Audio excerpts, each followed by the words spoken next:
നമസ്തേ. ഹൈക്കോടതി ഉത്തരവിനെ അവഗണിച്ച Devaswom sub group ഓഫീസറുടെ തന്നിഷ്ടങ്ങൾ മൂകാംബി ക്ഷേത്രത്തിൽ. എറണാകുളം വടക്കൻ പറവൂർ മൂകാംബി ക്ഷേത്രക്കുളത്തിലെ പൊളിച്ചുമാറ്റിയ കൽപ്പടവുകൾ അതേപടി പുനർനിർമ്മിക്കാൻ കേരള ഹൈക്കോടതിയുടെ ഉത്തരവ് വന്നിട്ടും അത് ചെയ്യാതെ ക്ഷേത്രക്കുളത്തിൽ പാറക്കല്ലുകൾ കെട്ടിപ്പൊക്കി കുളത്തിന്റെ വിസ്താരം കുറച്ചുകൊണ്ട് നിയമലംഘനം ചെയ്യുകയാണ് തിരുവിതാംകൂർ ദേവസ്വം ബോർഡ്. ഈ ധിക്കാരത്തിന് പിന്നിൽ പ്രവർത്തിക്കുന്നത് മൂകാംബി ദേവസ്വം സബ് ഗ്രൂപ്പ് ഓഫീസറും പറവൂർ ഗ്രൂപ്പ് അസിസ്റ്റന്റ് കമ്മീഷണറുമാണ്. മൂകാംബി ക്ഷേത്രക്കുളത്തിലെ കൽപ്പടവുകൾ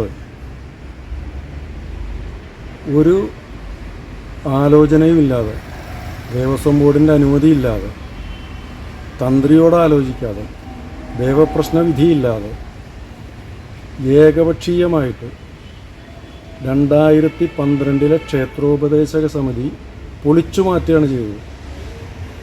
ആ വലിയ ക്ഷേത്രക്കുളത്തിന് 4 വശത്തുമായിട്ടാണ് കൽപ്പടവുകൾ ഉണ്ടായിരുന്നത്. ഇത് പടിഞ്ഞാറ് ഭാഗത്തുള്ളത് മാത്രം നിർത്തി ബാക്കിയെല്ലാം പൊളിച്ചു മാറ്റുകയാണ് ചെയ്തത്.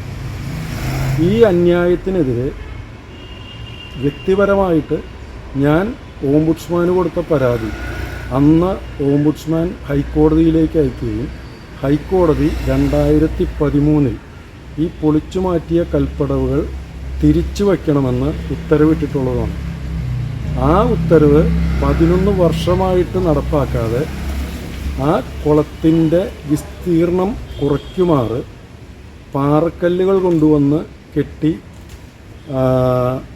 കെട്ടുന്ന നടപടിയാണ് ഇപ്പോൾ ചെയ്തുകൊണ്ടിരിക്കുന്നത്. 2013 ഹൈക്കോടതിയുടെ ഉത്തരവിനെ വകവയ്ക്കാതെ ഈ നിർമ്മാണ പ്രവർത്തനങ്ങൾ നടന്നപ്പോൾ വീണ്ടും ഓംബുഡ്സ്മാന് പരാതി കൊടുക്കുകയും ആ പരാതിയും ഇപ്പോൾ ഹൈക്കോടതിയുടെ മുമ്പിലെത്തുകയും ഈ മാസം ഫസ്റ്റ് വീക്കിൽ തന്നെ ഹൈക്കോടതി അന്നത്തെ ഉത്തരവിനെ ബേസ് ചെയ്തുകൊണ്ട് തന്നെ പഴയ നിർമ്മിതിയിൽ, അതായത് ആദ്യമുണ്ടായിരുന്ന കൽപ്പടവുകൾ യഥാസ്ഥാനത്ത് പുനഃസ്ഥാപിക്കണമെന്ന് ഉത്തരവിട്ടിട്ടുള്ളതാണ്. ആ ഉത്തരവും വയലേറ്റ് ചെയ്തുകൊണ്ടാണ് ഇപ്പോൾ ക്ഷേത്രക്കുളത്തിൽ നിർമ്മാണ പ്രവർത്തനങ്ങൾ നടക്കുന്നത്. പൊളിച്ചു മാറ്റിയ കൽപ്പടവുകൾ ക്ഷേത്രത്തിൻ്റെ വടക്ക് പടിഞ്ഞാറേ മൂലയിൽ ഇപ്പോഴും കൂട്ടിയിട്ടിട്ടുണ്ട്. അതവിടെ തന്നെ കിടക്കുന്നുണ്ട്. അത് എടുക്കാനും കോടതി ഉത്തരവനുസരിച്ച് റീസ്റ്റോർ ചെയ്യാനുള്ള യാതൊരു നടപടിയും ദേവസ്വം ബോർഡ് എടുക്കുന്നില്ല. താന്ത്രിക വിധിക്കെതിരായിട്ടുള്ള യാതൊരു നിർമ്മാണ പ്രവർത്തനങ്ങളും നടത്തരുതെന്ന് ഹൈക്കോടതിയുടെ ഉത്തരവിൽ വ്യക്തമായിട്ട് എഴുതി വച്ചിട്ടുള്ളതാണ്. അതിൻ്റെയും വയലേഷനാണ് ഇപ്പോൾ നടക്കുന്നത്.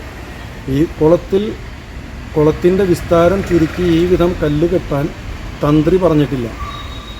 ഈ ദേവസ്വം ബോർഡിന് കുളത്തിൻ്റെ വിസ്താരം കുറച്ചേ തീരൂ എന്നുള്ള നിർബന്ധ ബുദ്ധി എന്തിനാണെന്ന് മനസ്സിലാകുന്നില്ല. ഇവർ പറയുന്നൊരു ന്യായം, ക്ഷേത്രത്തിൽ മഹാനവമിക്കും വിജയദശമിക്കും മറ്റും ക്ഷേത്രത്തിൽ തൊഴാനെത്തുന്ന ഭക്തജനങ്ങൾ ക്യൂ നിൽക്കാൻ കുളത്തിന് ചുറ്റുമാണ് നിൽക്കുന്നത് എന്ന നുണയാണ് ഇവർ കോടതിയിൽ എഴുതി കൊടുത്തിട്ടുള്ളത്. അത് കോടതി അംഗീകരിച്ചിട്ടില്ല. യഥാർത്ഥത്തിൽ ക്ഷേത്രത്തിന് ചുറ്റുമുള്ള വഴി അത് ദേവസ്വത്തിൻ്റെ തന്നെ വഴിയാണ്. ആ വഴിയിലാണ് മഹാനവമിക്കും വിജയദശമിക്കും ക്ഷേത്രത്തിൻ്റെ ഉത്സവ കാലഘട്ടങ്ങളിലും ഭക്തജനങ്ങൾ ക്യൂ നിൽക്കുന്നത് ആ വഴിയിലാണ്. അവിടെ ക്യൂ നിൽക്കാൻ സൗകര്യവുമുണ്ട്. എന്നിരിക്കെ ക്ഷേത്രക്കുളത്തിന് ചുറ്റും തന്നെ ഇവർക്ക് ഭക്തജനങ്ങളെ ക്യൂ നിർത്തണം എന്ന നിർബന്ധ ബുദ്ധി എന്തിനാണെന്ന് അതും ഭക്തജനങ്ങൾക്ക് മനസ്സിലായിട്ടില്ല. ചുരുക്കം പറഞ്ഞാൽ അമൃതം പദ്ധതിയുടെ ഫണ്ട് മാക്സിമം ചെലവഴിക്കാനും കരാറുകാർക്ക് കൊള്ളലാഭം ഉണ്ടാക്കാനും അതിൽ നിന്ന് ദേവസ്വം അധികാരികൾ കമ്മീഷൻ അടിച്ചെടുക്കാനും ഉള്ള ഒരു തന്ത്രമാണെന്നാണ് ഇതിൽ നിന്നും നമുക്ക് മനസ്സിലാവുന്നത്. ഇതിനെതിരെയാണ് നമ്മൾ ഹൈക്കോടതിയിൽ പോയിട്ടുള്ളതും ഇനിയും പോകാൻ ഉദ്ദേശിക്കുന്നത്.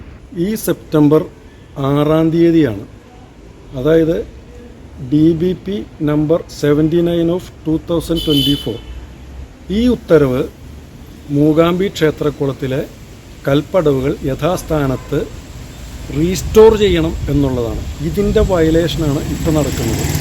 ഇതിനെക്കുറിച്ച് ഒരു ഭക്തൻ അവിടെ ദേവസ്വത്തിൽ അറിയിച്ചപ്പോൾ ദേവസ്വം മാനേജർ പറയുന്നത് ഞങ്ങൾക്ക് ഉത്തരവൊന്നും കിട്ടിയില്ല എന്ന കളവാണ് പറയുന്നത്.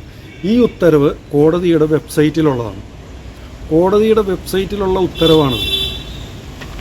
അവർക്ക് കിട്ടിയില്ല എന്ന് പറഞ്ഞതുകൊണ്ട് 2 ദിവസം മുമ്പ്, അതായത് 25-ാം തീയതി ഇങ്ങനെ ഒരു ഉത്തരവുള്ളതായിട്ട് കാണിച്ച് ഞാൻ വ്യക്തിപരമായി തന്നെ പറവൂർ ഗ്രൂപ്പ് അസിസ്റ്റന്റ് കമ്മീഷണർക്ക് ഒരു ലെറ്റർ കൊടുത്തിട്ടുണ്ട്. ഈ ഉത്തരവിൻ്റെ പകർപ്പും വച്ചിട്ടുണ്ട്. എന്നിട്ടും അത് അവഗണിച്ചുകൊണ്ട് അനധികൃതമായ നിർമ്മാണ പ്രവർത്തനങ്ങൾ ക്ഷേത്രക്കുളത്തിൽ ഇപ്പോഴും നടത്തിക്കൊണ്ടിരിക്കുകയാണ്. ഇതിനെതിരെ ഇനിയും കോടതിയിൽ പോകാതെ നിവൃത്തിയില്ലാത്ത അവസ്ഥയിലേക്ക് കാര്യങ്ങൾ എത്തിയിരിക്കുകയാണ്. എല്ലാം കരാറുകാരന്റെ കൊള്ളലാഭത്തിന്റെ പങ്കുപറ്റാൻ വേണ്ടി. മാത്രമല്ല, ഇവരുടെ തന്നിഷ്ടത്തിന് ക്ഷേത്രത്തിലെ ആൽമരം മുറിച്ചു മാറ്റിയിരിക്കുന്നു. ക്ഷേത്രമുറ്റത്തെ ആൽത്തറയിൽ സർപ്പ പ്രതിഷ്ഠയുള്ളതാണ്. കാലങ്ങളായി ഭക്തർ ആരാധിച്ചു വരികയും ആൽമരത്തിനെ വലം വയ്ക്കുകയും ചെയ്തു പോന്നിരുന്ന ആ വൃക്ഷത്തെയാണ് കണ്ണിൽ ചോരയില്ലാത്ത ദേവസ്വം ഓഫീസറുടെ നേതൃത്വത്തിൽ വെട്ടിമുറിച്ചു മാറ്റിയിരിക്കുന്നത്. ക്ഷേത്രത്തിൽ പടർന്ന് പന്തലിച്ചു നിന്ന ഒരുപാട് ജീവികൾക്കും മനുഷ്യർക്കും തണലും വിശ്രമ കേന്ദ്രവുമായ ആ മഹാവൃക്ഷം ഒരു കൂട്ടം വിവരദോഷികളുടെ ദുഷ്പ്രവർത്തി കൊണ്ട് ഇല്ലാതായിരിക്കുന്നു.